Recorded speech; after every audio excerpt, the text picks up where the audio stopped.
I need support staff to clear the room.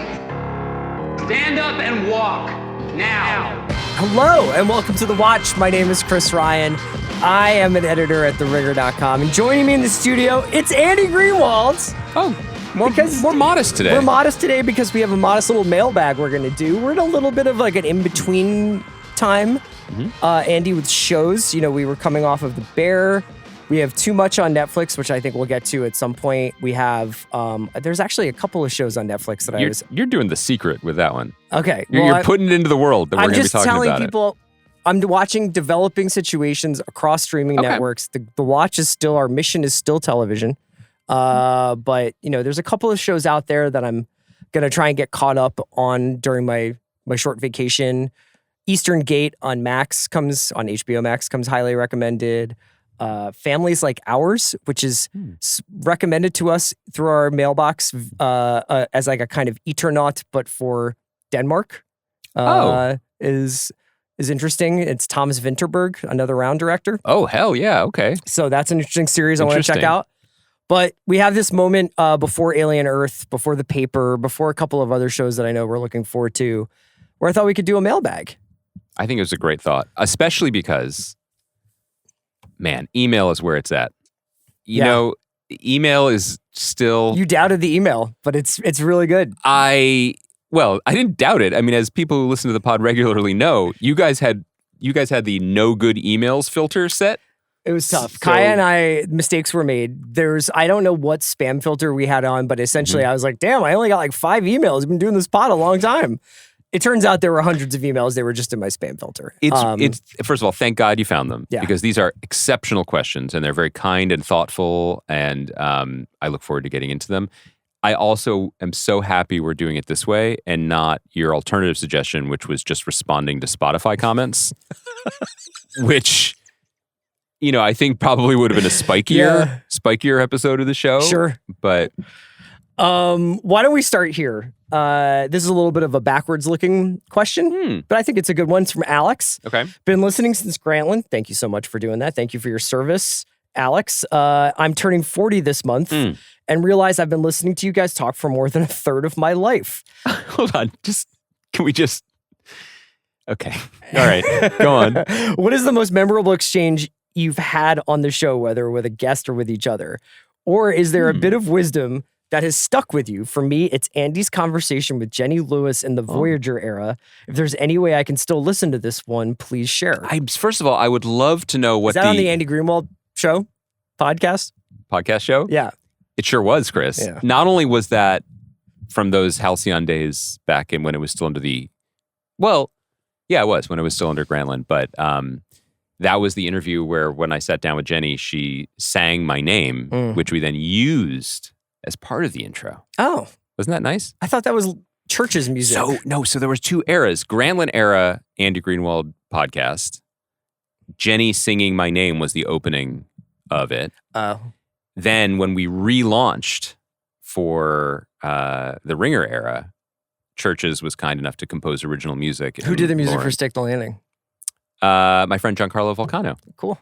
This is just great. Why don't you just interview me for a while? Anyway. I know that you would love it. I would love it. Ooh, I have so many takes to get off about myself. That was a great one. So, but, all right. Well, do you want to tackle? I will say that the most memorable run of guests that we had was definitely during the pandemic when all of a sudden, all publicists were like, my client is pretty avail. Yeah. And would love to chat with another human being about anything, but also the show that they have coming out. So that was the run of months where we had like Paul Mescal, Kristen Bell, Hugh Grant, Kate Winslet twice. And Tony Dalton from like what seemed like a jungle in his backyard. But also from his iPhone, which he was holding like below his face. This is the other thing, was that the celebs were not like...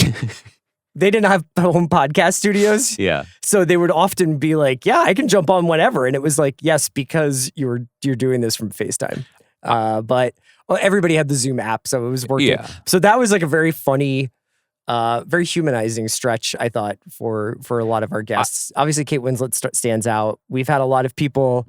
I think, honestly, Sam Esmail has been the person that I've glean the most wisdom from, because I think it's interesting to have somebody whose work we obviously revere, who you've worked with in the past, who's also challenges some of our priors and some of our deeply held convictions about storytelling, etc. He challenged his way off of the show.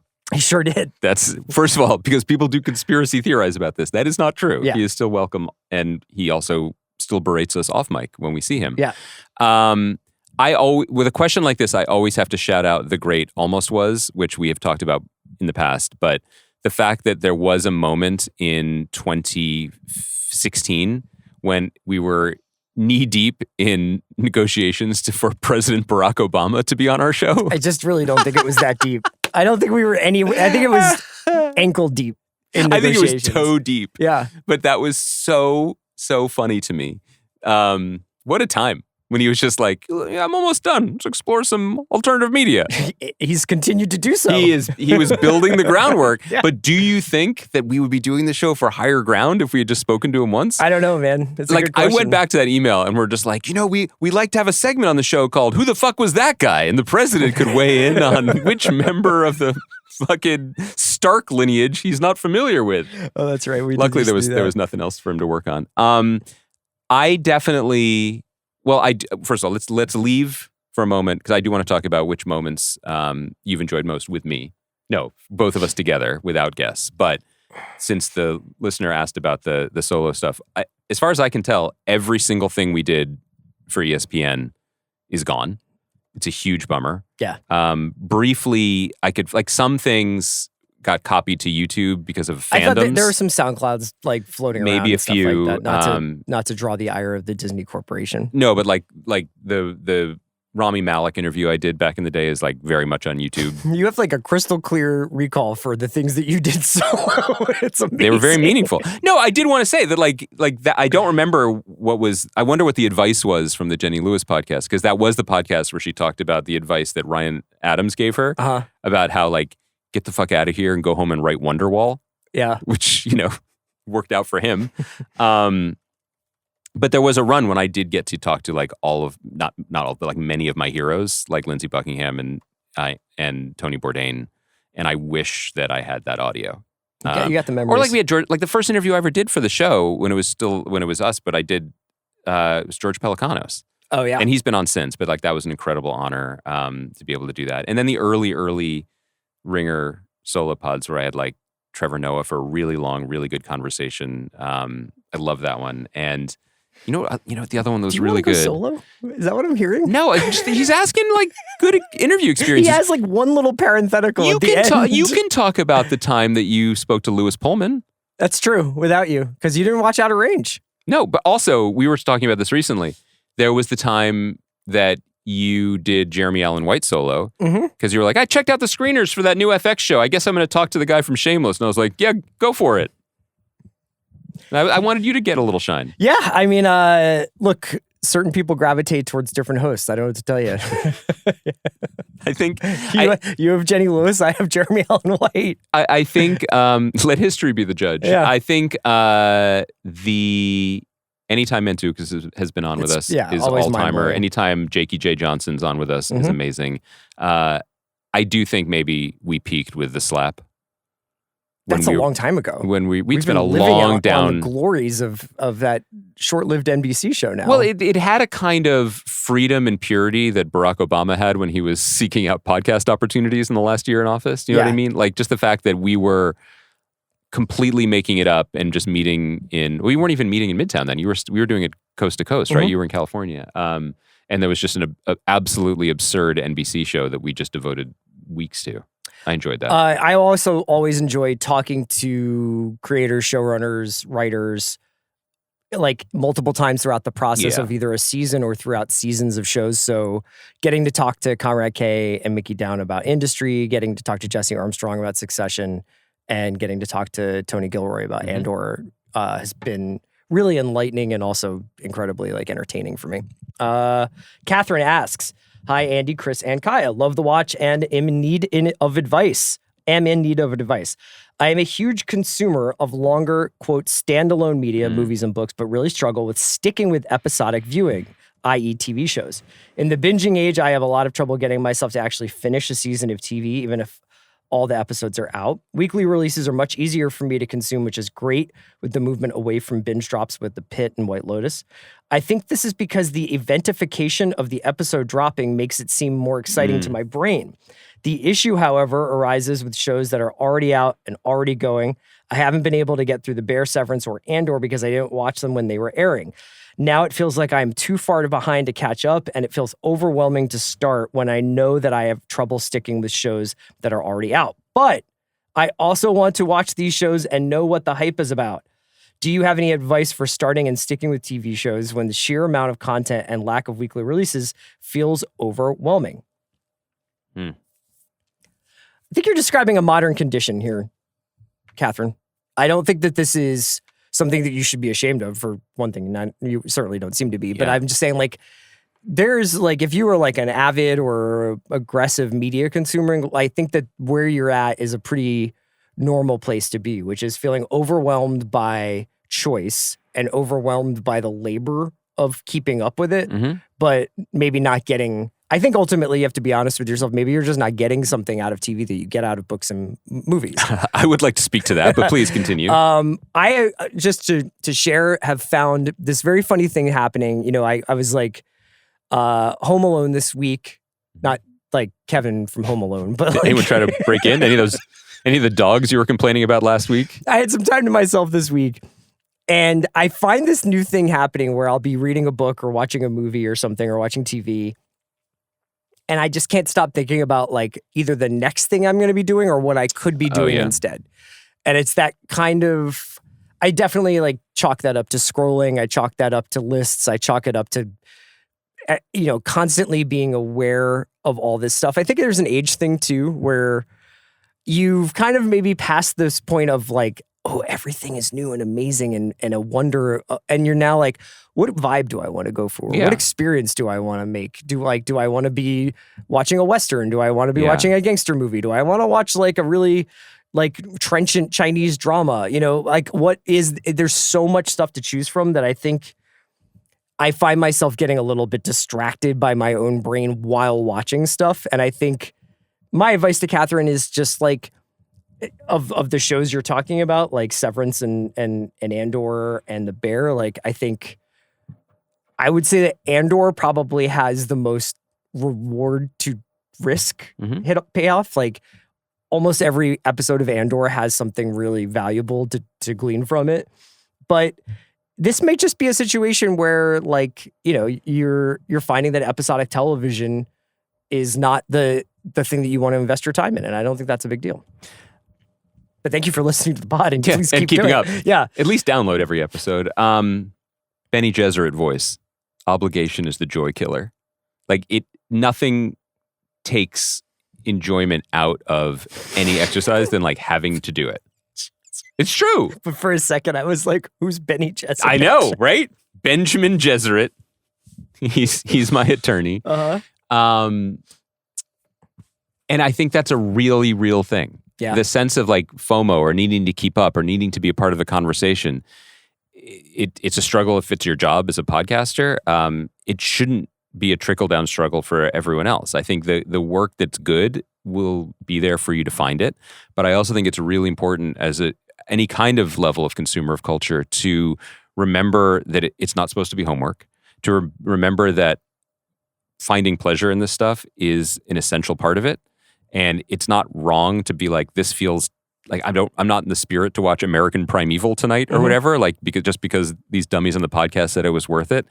It's okay to reconnect with something that you know you like. I mean, it's the thing. It's the example that I think we use almost too frequently. But, like, every time I finish a long novel and I'm like, oh, I really did it. That muscle is flexed. Like, I can't wait to tackle something major. My eye just turns to Elmore Leonard stuff on the shelf and be like, but I need a palate cleanser right now. I just want something that feels good. I think it also is a part of rewiring our brain, because I think the scrolling and stuff is just so dangerous for me, for anyone, in how it sort of aggressively rewires what we expect from things and the time frame with which we expect from things. And if you start thinking of your TV as the place you have to go to, oh God, I got to catch up, or I got to get through 2 episodes of this tonight. Yeah, you should do it for pleasure. Yeah. forget it and watch your favorite movie again, and just remember the sensation. And I feel that way for all these mediums that we engage with. Like, there's a time to strap on the content boots and be like, I'm going to see what this does to me so I can have a conversation. But there's also times to be like, let's just go. Yeah, I'd also say that the way we make our podcast is so that the pod is there for you when you do watch it. Now, obviously, like, we'd like you to join us twice a week, every week, and go along for the ride. We certainly assume you do in terms of inside jokes. But if Andy and I were normal people with different jobs who made this pod, I don't think we would watch 4 Bear episodes in a day. You know, like, that's not something that you would do if you had like a bunch of other stuff going on in your life. No. And obviously we find it challenging at times anyway. I also think we should remember this, and we should consider how we can program towards this. But like, as dumb as we were to miss Chernobyl when it was on, the experience of it being there for us to be like, holy shit, this is a masterpiece, and engage with it on our own, admittedly painfully delayed timetable, was good. I think my favorite part about doing this pod, aside from getting to spend time with you, is not necessarily commenting on like the biggest show that's on right now or the most important show that's on right now. It's like finding other stuff. I think that the discovery aspect of it has been the most enjoyable thing over the last couple of years. And actually in the inbox, you can see people being like, thanks for turning me on to Shoresy, or thanks for turning me on to Eternaut. It's so much stuff out there that I'm happy to be a little bit of a kind of recon gang going out there and checking stuff out for people. And I think often it's that stuff that's been overlooked or, you know, yet to be discovered that gives us the charge that we're looking for, because it's not like we're almost obligated to watch something because it's like a big HBO Sunday night show or something like that. So it's an interesting situation we find ourselves in, Catherine. Jason says, whenever you guys do another mailbag. It's now, Jason. Often on the show, you mentioned how basically everything that was once popular has been IP mined in the current era of TV production. I believe it. But that leads me to wonder, why has there never been any serious discussion of a Lost continuation, reboot, whatever? That show is an absolute phenomenon in the not-so-distant past, and yet nobody has been publicly kicking those tires, at least not to my knowledge. What gives? I would hypothesize that the series finale was so poorly received, though I think that it was really good and 80% of the population literally misunderstood the point, that it has soured the thought of bringing it back. But has there ever been any show that is more prime for picking and choosing which era of the original you would want to dive into for reimagining? I would pitch them doing an anthology where there are episodes, arcs devoted to whatever part of the island they would want to, not filling in gaps and answering questions, but just telling cool stories in a cool setting. I think this is a very interesting question because, you know, Jason's right that we've been talking a lot about how everything is fodder for a reboot or a reimagining, but the real Hall of Fame Mount Rushmore TV shows of the golden era are kind of revered and left to be. And I was wondering if, you know, like a lot of the times when we bring back TV shows, there's an active fan service to it. Say it's like Veronica Mars or Party Down or Scrubs, which is coming back. It's rare that a full reimagining takes place. I wonder whether some texts are too sacred, but you obviously get a situation like Better Call Saul, where I think there was a lot of like skepticism about like, you're going to go back to Breaking Bad after you just ended it on but not such a perfect reboot. Note. No. A continuation. I mean, I think that like AMC did a reboot of The Prisoner, you know, and I think it had its fans, but it didn't really connect. And I think one of the reasons for that is sort of at the heart of the question about Lost, which is Lost has been cannibalized and stripped for parts in ways that I feel like we don't even realize. Like the last 20 years of television, if not culture, we're living in Lost's world. Yeah. So much so that to return to the original would feel like almost like a skeleton. Like so much of it has been like everything from the things that we talk about, like Dark doesn't exist without Lost. Severance doesn't exist without Lost. Those are off the top of my head examples. I think the other issue with Lost specifically, and then I do want to get into the idea of like some of these other sacred cows. I don't know if White Lotus exists without Lost in some ways. Well, yeah, I mean, Lost is. I think that's smart. I think Lost is the poster child for good reason for our what is now like an almost fanatical parasocial relationship with the television shows that we consume. The idea of fandom, I mean, that existed before that. Television Without Pity was roaring and raging years before, in the years before Lost ever premiered. But this sense of a television show being in that case, weekly conversation / talent show in front of a skeptical crowd looking for things that they're looking for, and then almost being in conversation with each other. That was pretty unprecedented. The public face of the showrunner that Damon and Carlton had to become put that job on the map and made people aware of there's someone actually making these types of decisions who you can engage with through various filters over time. I also think that Lost, in a way, is a cautionary tale. It's a celebration of a certain type of creativity, but a cautionary tale for an industry-driven reboot. Because, okay, so what is the origin story of Lost? It's not like there was just one simple idea that we could just do, other than the fact that the president of ABC at the time, I think it was Steve McPherson, was just like, Desert Island would be cool. Yeah. And then they had a relationship with J.J. Abrams, and they talked to him, and he was like, yeah, I'll do it. And they were like, great, millions of dollars are available to you if you come up with a plan.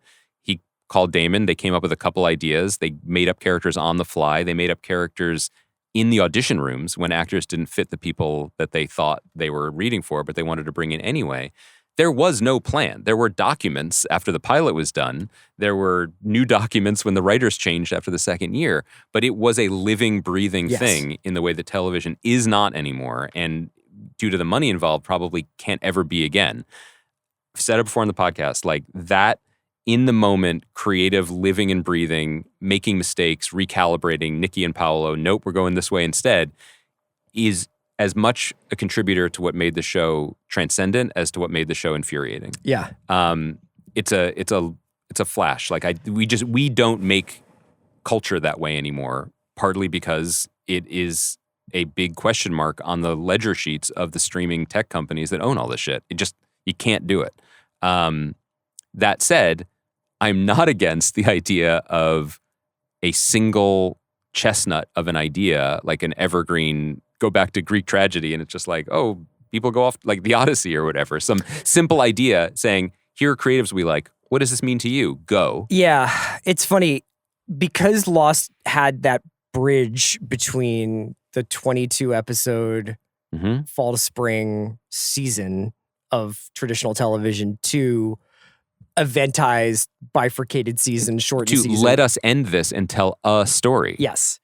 But within those first few seasons, they covered so much ground. Oh my God. That I don't need a Dharma Initiative spinoff. Or like, what if we did like a little bit of like the backstory on that? Like, I actually feel like it's a pretty complete statement. And even the end is like a complete, it's a realization of the things that they wanted to say with the show. It's also, what was the mythology? Like I was obsessed and I love it, but there's parts of it that are baggy.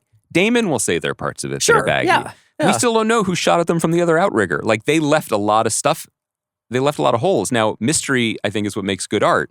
But I think that the idea of a mystery box show, like the way that Severance is received and discussed. I don't think that, I honestly don't know if Lost would be able to survive in the current climate of like speculation and frame by frame analysis. And also like that weird literal thing that people have now where it's like, well, they would never do that because, they were too far from drinkable water, you know? I mean, there's people that like, they had to come up with a reason why Hurley wasn't losing weight. Like people were. Yeah. So one of the reasons I keep up bringing Lost is because in a way, and that show's not for everyone. Sorry, the reasons I keep bringing up Dark, and that show is not for everyone. But it really did seem like the Germanic response to the bagginess of a show like Lost. Every single screw was turned super tight. Every angle was 90 degrees. It ended in a way that is like, the title, it lives up to its title. Sure. Let's put it that way. But that, to me, is the best expression of what it seems like sometimes fandom or executives want, which is everything neat and tidy, buttoned up, 3 seasons, we're going to do it, and take everything to its logical conclusion. I loved the show, but I think that there was a lot more air. Did you just stick the Lost Signal Landing? No, he never did. Okay. They're saving it for season 2, right, Kaya? Would have been super controversial. Do you have an official opinion on this finale of Honestly, Lost? I don't think I've seen it since it aired. So I don't even really remember a lot of it other than some of the revelations that kind of come out. Dan says, Hi, love the pod. For your mailbag, I've been thinking about this. We often hear about shows that were ahead of their time and couldn't find an audience or got canceled. Homicide, Life on the Street, My So-Called Life, etc. What about recent shows that arrived too late? Shows that would have popped before the streaming era fractured viewership and changed habits. Is there a 2025 show that you think would have killed it in 2010 or 2015? Good question. It's great. This is a great question. And this question kind of led me to a theory. Mm-hmm. I don't want to say highbrow because it suggests it's not kind of gross, but has comedy been the thing that suffered the most with the explosion of streaming TV? Because I think comedy was something that I looked for programming the most.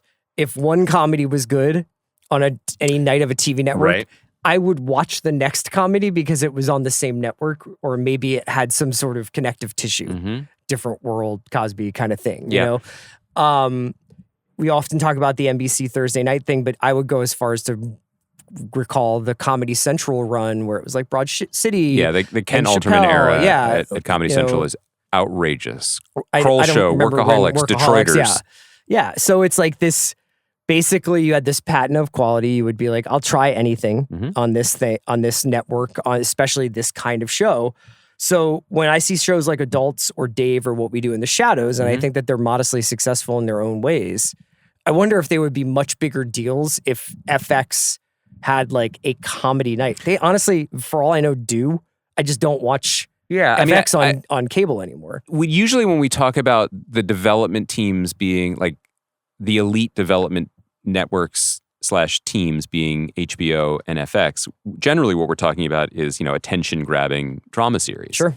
But they are also the places that consistently, maybe the only places left, that consistently develop comedies of a really high order. And I think Amy Gravitt is the person at HBO, and I think it's, as far as I know, like at FX, it's Nick Grad and Gina Balian and the team that's been there for a long time.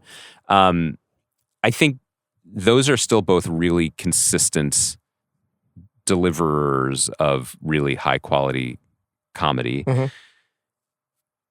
But when we say like it would have been bigger, I mean, I think there's two different ways to look at it. There's the like NBC comedy nights on Thursdays or the ABC family comedies that just became the shows that everyone watched and talked about. And to a degree, Abbott Elementary is the best version of that we have now. It is big. It made stars. The other version of it is the Comedy Central version, which is lower budget, launching stars, creating brands. I think FX has done really well in that lane, whereas I see HBO, like with everything since the merger, they are trending a little bit bigger. I mean, HBO just outbid other places for in-house, admittedly, Warner Brothers, but I think they were in a bidding war over it for a Bill Lawrence, Steve Carell show. Yes. Right, that is coming up. But also they've got Nathan Fielder and other trying to, attention grabbing. Yeah. Larry David is doing a show with the Obamas, right? Yeah, like, sketch comedy show. So they're still working. They're in a really big space. I think that, to me, the things that came to mind for this, I'm sorry, I don't want to cut you off if you had any other comedy thoughts. No. Sometimes the first place I went with this was AMC original programming. Like Interview with a Vampire? Not their current programming, which I think is working for them. I think they found a niche. But again, this is a few years ago, but like Lodge 49, the Lodge 49 era. What was the name of the Bob Odenkirk campus comedy that was going to be his follow-up to... right. The sound, one of my favorite things on podcasts is the sound of everyone in the room typing to get it. We'll figure it out. I can't remember it. But the point being, these were shows that in a different era would have been cast differently. Not the Odenkirk part, but like everything around them. They would have been budgeted differently, and they would have been received differently. They both worked fine for what they were, but they were delivered into an ecosystem that had already moved past this type of shows, where people were like willing to give it a chance. And I feel like there's a bunch of those, that just feel increasingly like, this is very high quality. This is very good intentions and creative teams behind it, but just greenlit at the wrong time. Yeah. For I think they also had like things. a very strange, like, where do I find AMC stuff in Lucky my streaming? Hank, by the way. Yeah. Yeah, and maybe the bigger point there is that like was AMC. that one of the shows where you were like, you watched the first one and you were like, truly the greatest TV show of all time, and then The opposite. Oh, okay. I found it a little genteel. As far as campus comedies go, what's your favorite campus comedy? What was the Amanda Peet show that The Chair with Sandra? That was Sandra Oh. That was a good show. That was good. Should we just do that part of the podcast? But wait, are we getting to the root of this question? Do you think? Like, there's just yes. What's the root of the question? I think that there are other examples of things that we have championed that would have been harder sells in any ecosystem, but I do feel like, play the hits, for us, 000, the opposite of hits for us, 000, or The English, or like Hugo Blick's miniseries. Well, I was going to say, there are shows that are international productions that I wonder whether would just be better off as Netflix shows, because Netflix seems to have a unique ability to platform international stuff and sell it back to Western audiences or American audience specifically. Sure. And they're just like, yep, I'll give Squid Game a try, And now obviously that's a very grabby dystopian drama, but would Say Nothing have been bigger on Netflix? Would Tokyo Vice have been bigger on Netflix? Tokyo Vice, maybe. The reason I want to come back to Lodge 49 was just, in my mind, it was more recent. I think it's 2018. 2018, which is longer ago. It's already a different era of television.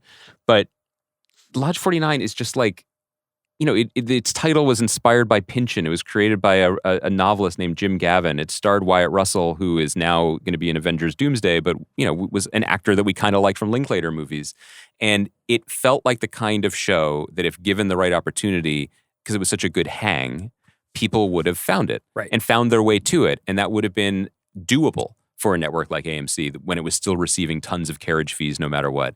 But also maybe they wouldn't have produced it in the way that they did, which did feel a little bit caught in between. Because the whole point of the show is that it was like a cool beach hangout vibe, but it was so clearly shot in Georgia that took me out a little bit. Like, or in the mixed of cast of like, I don't even know the budgetary history of it. I don't need to get into it. Sure. But like we are missing that. I'm using that as an example of the TV version of the kind of middle-brow quality movie that got eaten out of the movie business. We're not getting these kind of like, this is an ongoing series and we'll hang out with it for a while vibes anymore. If you're getting it, if Lodge 49 comes out today, like it's not being made unless Matthew McConaughey is starring in it for Apple. John has a question. I have a question about prestige TV fatigue. In the last year, I have gotten much more enjoyment from watching baseball, Top Chef, Bake Off, 100-Foot Wave, Taskmaster, and other shows like that. And I don't necessarily... John feels like he's enjoying life. I don't think this is necessarily indicative of a drop of quality or anything. I loved Say Nothing, for example, but I find I have less time and interest for very important TV. Yeah. Are you folks experiencing a similar thing? Does this change the way you cover TV? I think it's similar to this is a good follow-up because it's related to the previous question. There was a moment when like the prestige, quote unquote, important TV that we covered was Breaking Bad, which was also super entertaining and was by the end, it was 6 consecutive week lift, right? Yeah. And then it was like a short sports season and then you were done with it. Mm-hmm. Sometimes now the best shows of the year are, Say Nothing is a great example. Say Nothing was incredible work, completely underseen. I found both compelling and at times really enjoyable, but a limited historical series that could be really tough and really demanding. Yeah. That's different. Like it's like the great, there's no middle class anymore. Can I just say that? Yeah. There's no middle class of this for, the prestige stuff has trended more prestige or more limited, which requires a different kind of investment. Like the best TV shows, I feel like John would like The Pitt, and is The Pitt The Wire? No. But, it weirdly... Anything about this is, because look, Top Chef episodes are like an hour and 15 minutes, right? 100-Foot Wave typically goes up to about an hour. With commercials. Top Chef without is like still, it's 55. It's the heavy. It's Don't long. They do 90-minute episodes? With commercials, which net out to like... About an hour. of actual watching. Okay. Yeah. But so it doesn't seem to be, and then when you have Bake Off, that's like at least a lot of volume of an episode. Look, I think maybe what you're looking for here is a repeatable experience and a consistent level of quality. And even though we've been critical of Top Chef or whatever, or even said like 100-Foot Wave, like kind of caught in between what Garrett's doing and what the rest of the surfing community is doing, like ultimately it sounds like what you want is, I know I'm going to get this feeling when I tune into this. And I think that for me, if there's anything that I'm sharing with you, John, it's that there are real fluctuations of quality for a lot of shows. The best shows kind of can maintain it, but even something like The Pit had down episodes or episodes where you were like, okay, that was gross and exciting, but was 51 minutes and I'm, like I feel like something's coming. You're on that arc, but because we do so much, hey, you're not going to fucking believe this episode. You have to build up to that. Whereas like for Taskmaster or for Bake Off, you're like, cool. Like I am going to feel the exact same way at the end of this. But also, isn't this, I'm sorry to cut you off. You say it at the end of this as you would at the beginning. Nick, go ahead. Yes. That was not a seamless baton pass. I apologize. You cut me off and now you don't remember what you were going to say? No, I remember. It's the TV. You just were like, Chris has been talking for 30 seconds. You're done. Kaya, can we do something about this? We should get one of those little like chess clocks. No, the TV forgot how to be TV. So if we talk about Last of Us, whether you love the show or hate the show, there is no argument over the fact that the second episode was a very, very different show than the sixth episode, for example, just pulling that out of a hat. Or, maybe skewed in a more positive way that the third episode that everyone loved in the first season was different than the second episode that everyone loved in the second season. That is a wide variance of your experience of viewing the show. And also because it's so big, so prestige, such an adaptation, it doesn't really, I'm not saying this is a flaw, but it doesn't spend a lot of time being like, let's hang out in Jackson and meet all the characters so we know where we're going to be. That's not the type of the show that it is. So the investment of your time can have a very different return week to week. Whereas your example with The Pit, by minute 41 of the pilot, I was like, I can't wait to learn every single person in this room's name, and I know that I will. So that when there's an episode where the nurses stand in a circle like a Greek tragedy from from the actual Odyssey times, and they're like, truly, these are our problems today in medicine. I was like, okay, cool. I wonder what Dr. Langdon's doing right now. I loved the experience. I also wonder if John's experiencing a little bit of the same issues that Catherine was experiencing, which is just, it's really noisy in the swimming pool. Do I want to jump in? Yeah. Like maybe John would enjoy The Bear because certainly the first two seasons, episode to episode, it's very engaging and the episodes aren't that long. But the pressure to have an opinion about it and to have watched all of it in order to talk to anyone can be daunting. Sure. So yeah. Dylan asks to Andy's, and thank you to Andy's endorsement of Bluey. I introduced it to my kids ages 6 and 4, and it's now their favorite show. This has given me some credibility in their eyes to recommend shows. I've tried to turn them on to some of my favorite classics with mixed results. They love Errol Flynn and Danny Kaye, but hate Miyazaki. Andy's girls. I'm sorry, we're gonna have to revisit this. Andy's girls are slightly older, and Seard's Ward is frozen in time as an early teen.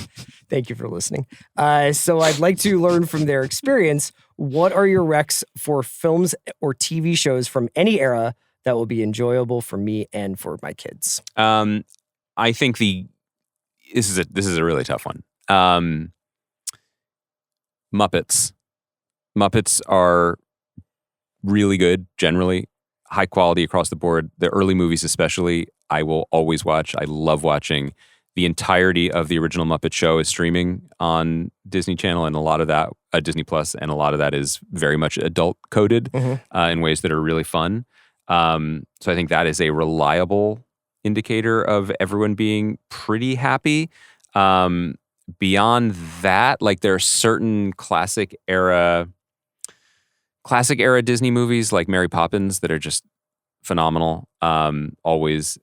Then it gets a little trickier. Like because you heard of Mary Poppins, dog? No, but I'm like, no, I mean like, but I mean in terms of things that I actually enjoy watching too. I was able to. My kids got into Fantastic Mr. Fox, but will not watch Isle of Dogs. So that's where they're. But then now they're old enough to start watching. But now my older daughter likes Tenenbaum, so we're in the clear. Okay. But like, because my kids liked Miyazaki, one of the reliable things to do was just like go to like the Apple movie, like the iTunes movie store, and like call up Spirited Away and scroll down to the all recommended also, and then there's other anime movies that we ended up discovering that they liked. But if this guy, kids don't like that stuff, I'm not sure. But the algorithm has been helpful for me in those ways. Does it ever recommend like stuff that is inappropriate, like Blue-Eyed Samurai or something like that? Like, no, so far, no. Okay. I mean, it does recommend. There are a lot of anime movies in which like the spirit of a girl turns into a small fox that a boy falls in love with, and this is a lot of like, what's going on? So it does get a little questionable. But in terms of like family, everyone loving it. Stuff from your childhood that was like the first movies you were really starting to fall in love with, like Ferris Bueller or Goonies, resonate with your kids? 100% no. Yeah. But that also maybe not to, gender's a spectrum, but like my kids just are profoundly uninterested in movies about special boys, whether it's Star Wars, Back to the Future, Karate Kid, or hearing about my childhood, honestly. But they do love rom-coms that are increasingly inappropriate. Like my older daughter is 12 and her favorite movie is Clueless. Really likes like Room of the View, really likes all Pride and Prejudice. Room of the View is a rom-com? Yeah, if you watch it the right way. Pride and Prejudice is the Keira Knightley Pride and Prejudice is the most watched movie in the household.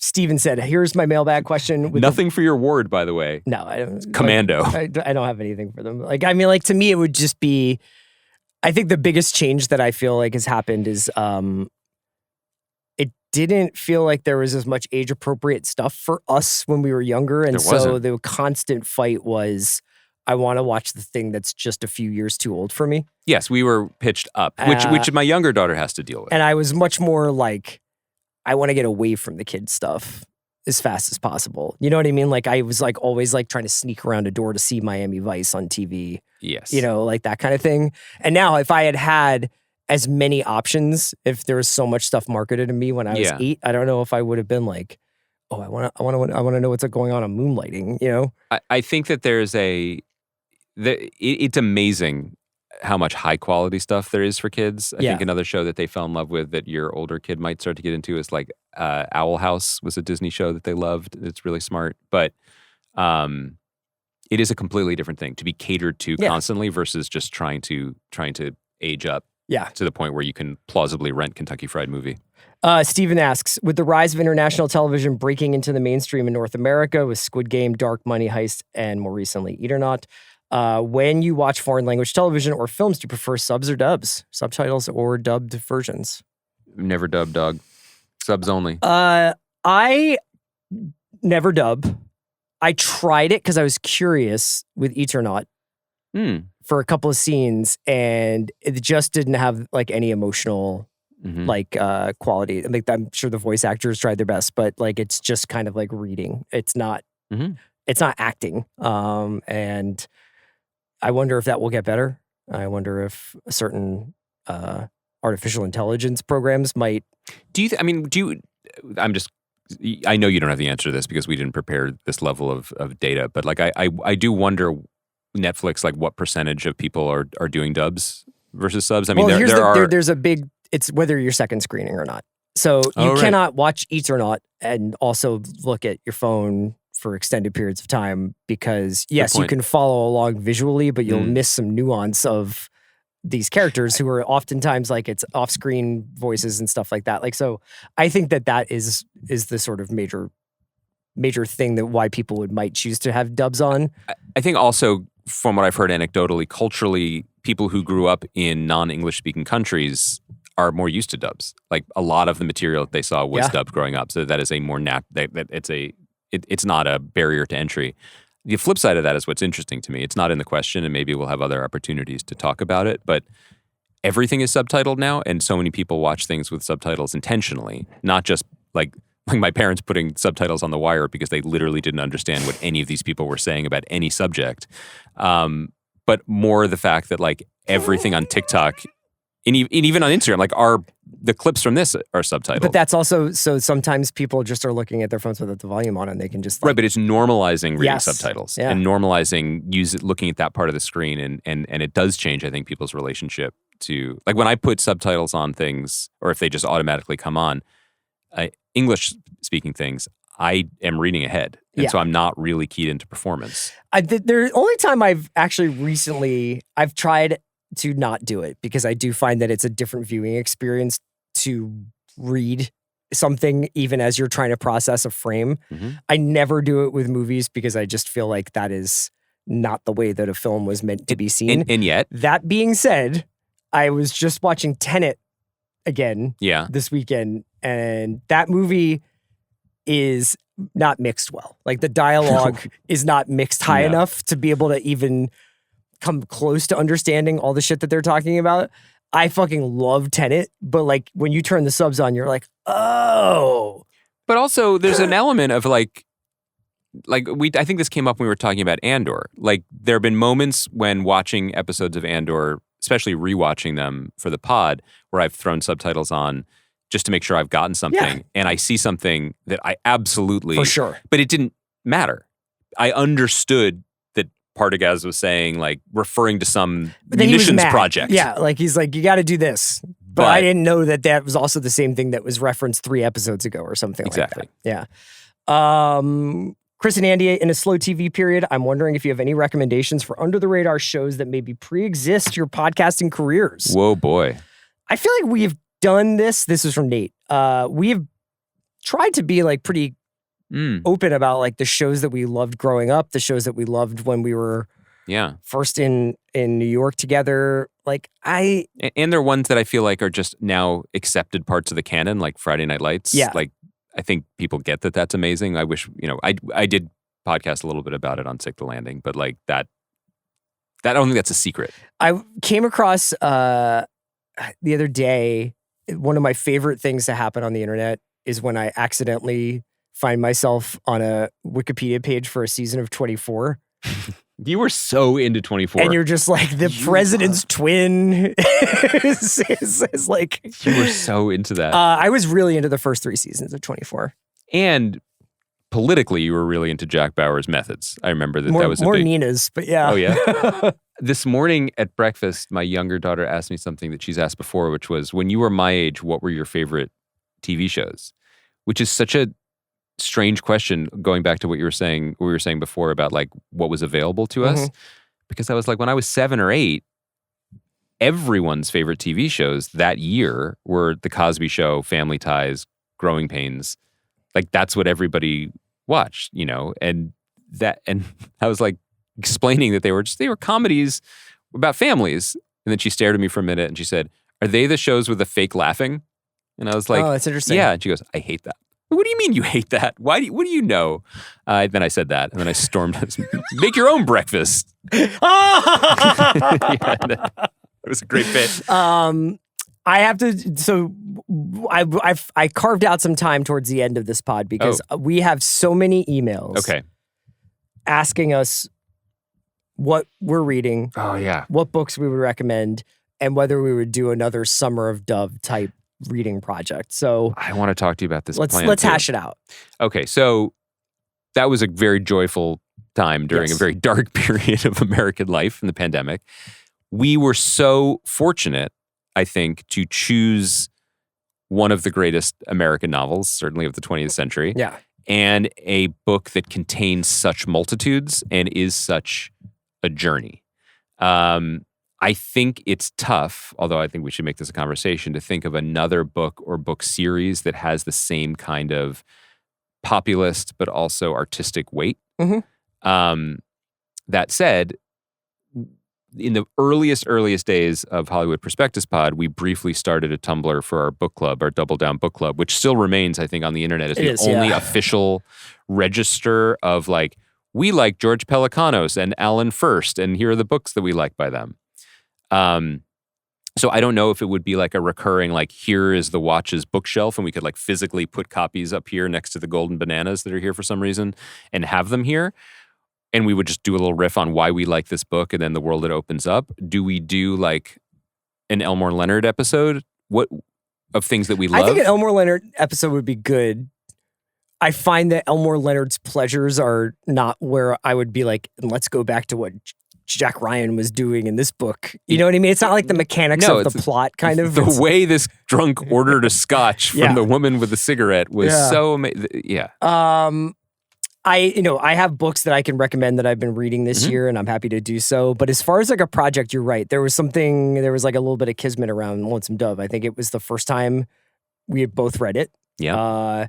It was a big, long novel that was supportive of multiple episodes of discussion, but also fun and there was an adaptation. Surprising and sad, and then there was TV, and we could talk to people about it. I mean, my memory of reading the part where Redacted dies while holding the paperback in one hand while forgetting to flip the chicken that I was grilling in the backyard is literally burned. Very much like Redacted. Into my mind. You know, like, okay, so but what could we do? What is there like another doorstopper novel that you have either you've had your eye on? That's the other thing is that like we got lucky. Andy and I both started reading Lonesome Dove for fun. And then we were both like, this is incredible. Yep. And then turned it into content. And it's hard to be like, let's read Tree of Smoke by Dennis Johnson and make it into like or DeLillo's Underworld or whatever and have it be relevant to what we're doing. The other thing about it that I loved, and this has been a theme in this entire Mailbag podcast, is that it was 40 it wasn't yet, but it was about to be 40 years old. Mm-hmm. There was nothing urgent about covering this book. Its place in the firmament was settled. And I kind of like that, you know, that was made it a more pleasurable experience. That it wasn't about like, why now? Mm-hmm. Why is this? So I don't know. I saw this mailbag question, and I do think that there is some value in building a little shelf of like our canonical books because there was a period when you and I were both talking about fandom. It's like we read one early George Pelecanos book, and then what was so thrilling about it was not just that he was writing new books, but that there were so many. There were different series to get into, and we would be texting on the back when you had to do the hit T9? 3-4 times. Language would be texting about these books. James Crumley books that I still reread, and I think inform how we feel about things. But I don't know about a doorstopper. I mean, also Kaya's contemporary corner, all with K's, I think would be... That would be KKK. I don't have any notes. Okay. We pretty much just go off the dome here. First idea, best idea. That would probably do numbers for us because Kaya reads more contemporary fiction than either of us. My favorites. Well, I just finished the new Miranda July novel, which All Fours. Uh-oh. Which I enjoyed a lot. I have not engaged with Miranda July in any other format. Okay. So have you left your marriage yet? I feel like that's the All Fours thing, right? It's a lot of like middle-aged ennui and perimenopause. Other than that, I don't know her. Is she related to Bene Gesserit? I think one of my favorite things I read this year was Colored Television by Danzy Senna, it's basically a novel about a woman who she's a novelist living in Los Angeles, and she tries to get into the TV writing industry. And it's one of those books that kind of makes you feel almost like sick to your stomach with secondhand embarrassment, but like you can't put it down. Because of like the failures of her professional career, or yeah, okay, yeah. Other than that, what's that one called again? Colored Television. Colored Television. Okay. I'll throw a couple of titles out. Just do it. You know, I think I shouted out Playworld by Adam Ross earlier in the year. I think John Mulaney shouted that out. Yeah, I think I beat him to the punch. Although Anthony Jeselnik beat me to the punch. I love that novel. I want to shout out Patrick Hoffman, who we've brought up a couple of times. Yeah, He's been on the Hoffman, pod. Right?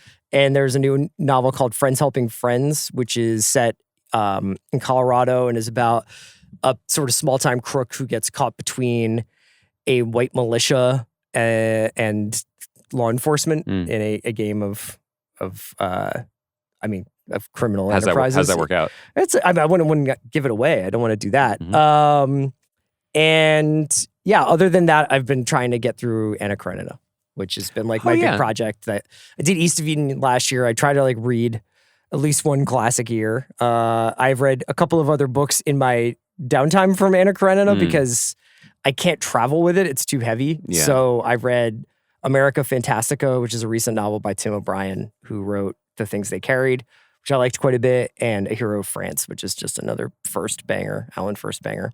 That's not a new one, though, right? No, it's about the French Resistance. Should we reread all of the Alan First books? I was thinking about that recently. We could do Night Soldiers. God damn, it's a good book. I feel unprepared for this because I remember. You always say that. Like, I always ask you if you want to do book talk. Yeah, but I wasn't and ready you're like, today. I'm not ready. And then you're like doing Instagrams of the Ivan Doig book. Doiga, I believe. Nothing? Did you? Yeah, English Creek by Ivan Doiga is like the best book that I've read in a long time. That's a recommendation. I loved it. It's set in 1939 in Montana, and it was just like I think I said this, like discovering it was like, oh, what if William Faulkner was Mark Twain? Mm-hmm. And it's so fun and exciting, and the writing is so lively and great. I read Kai, have you read any Miyako Kawakami? She wrote Breasts and Eggs. Japanese I haven't. novelist. No. I read a book by her called All the Lovers in the Night. That was kind of cool. I've read any of that. You know what? I know you pretty well. And I read an old. I was reading. There's a children's book author named Russell Hoban who wrote these books. Speaking of the guy who wanted things for his kids, about a badger called Francis, and it's like bread and jam for Francis. And these are very popular books. I remember those. He and his wife Lillian Hoban drew the pictures. It's a great book about a mole Christmas. I'm telling you all this because then he left his wife, moved to London, and wrote a bunch of adult novels about guys who were divorced and living in London. He wrote a book called Turtle Diary that got turned into a pretty mediocre movie in the 80s, but it's a really interesting middle-aged romance. It's not like All Fours, but there are turtles in it. And then, it's true. Here's the thing. We didn't even talk about this. This is my last one. Recently, I was looking at old issues of Spin on like Google Books because sometimes it's fun to like be like, what? Not just like what were the ads when magazines existed and had ads, but I'm always like, I wonder what Chris reviewed this month. You know, it's like Dilated People's second record or whatever, or what like the time I went to Bam Margera's house and interviewed his parents while Ryan Dunn was drunk, passed out on the couch. I was looking at the masthead. And at the bottom of the masthead from Spin in like the late 90s, early 2000s is a guy named Gilbert Rogan, editorial director. Okay. It was there on the masthead when I worked there. Never knew who it was. I was like, who was that guy? What role did he have? So then I read about this guy who was a legend in New York publishing and was like a legend at Sports Illustrated for many, many years. And that he also, and then I guess had a relationship with Bob Miller, who bought the magazines and was just advising them even though he was retired. That was his role with Spin. He wasn't assigning you Dilated People's reviews. But it turns out he also was once praised by John Updike as like the greatest other young novelist of his time. And he wrote like dozens of stories for The New Yorker, some of which turned into kind of like story collection novels. And then he turned in this 1974 or whatever, 78, he turned in a new short story to your guy Roger Angell at The New Yorker, who's the fiction editor then. And he said, these seem a bit like you're milling the same terrain. And he never wrote fiction again. No shit, really? All this... His two novels were republished a bunch of years ago, like 5-6 years ago, and they're really fun. Roger rejected them though. Yeah, but these were already out. And they were published in one volume by Verse Chorus Press. What Happens Next and Preparations for the Ascent, and they are like a missing link in that kind of like lightly comic 70s. But what do I do with my life? John Updike, Woody Allen vibes, and pretty fun. There's always something more to discover. Yeah. You know? Okay, so maybe we'll make the book recommendations in the shelf part of our... Okay, but I think we should answer this. We should figure out something, though, to the root of the question. Like, we should find a project. Yeah, for sure. Are we going to do that? Yeah. Before or after you watch The Wind Rises by Miyazaki? I just want to put it in the iCal. Thanks to everybody for listening. We will be back. Andy probably solo on this coming Thursdays if this is going up. Like hard solo. Hard solo. The Andy Greenwald Show returns. And then, we'll be back soon. I'm going to have Jenny Lewis on and we're just going to talk about wisdom. She can sing your name again. Things we've learned. Yeah. It's going to be great for me. Have a good trip. Thanks to Kaya. Thanks to John.